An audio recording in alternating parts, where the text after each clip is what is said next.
नाशिक खबर न्यूज, जनतेचे हक्काचे व्यासपीठ। नाशिक शहरात जीवघेणा हल्ला करून खून करण्याचा प्रयत्न करणाऱ्या रेकॉर्डवरील फरार आरोपीस गुन्हे शाखा युनिट 2 च्या पथकाने शिताफीने अटक केली आहे।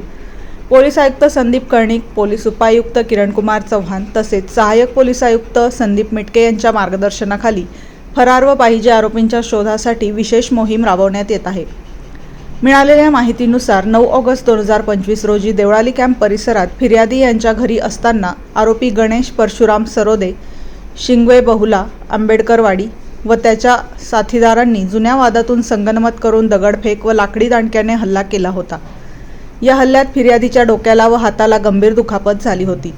या प्रकरणी देवळाली कॅम्प पोलीस ठाण्यात विविध कलमान्वये गुन्हा दाखल करण्यात आला होता। घटनेनंतर आरोपी फरार झाला होता। त्याच्या विरुद्ध न्यायालयात CRPC कलम 299 अन्वये दोषारोप पत्र दाखल करण्यात आले होते। दरम्यान गुन्हे शाखा युनिट 2 चे अधिकारी आरोपीचा शोध घेत असताना पोलीस उपनिरीक्षक मनोहर शिंदे व पोलीस हवालदार नंदकुमार नांदुर्डीकर यांना गोपनीय माहिती मिळाली की आरोपी विहितगाव सिग्नल देवळाली गाव रोड परिसरात फिरत आहे। या माहितीच्या आधारे सहाय्यक पोलीस निरीक्षक हेमंत तोडकर यांच्या मार्गदर्शनाखाली पथकाने सापळा रचून आरोपी गणेश सरोदे यास ताब्यात घेतले।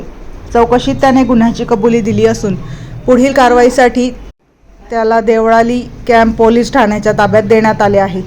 ही कारवाई गुन्हे शाखा युनिट 2 चे प्रभारी अधिकारी हेमंत तोडकर, मनोहर शिंदे, नंदकुमार नांदुर्डीकर, चंद्रकांत गवळी, महेश खांड बहाले, प्रवीण वानखेडे व तेजस मते यांच्या पथकाने यशस्वीरित्या पार पाडली आहे।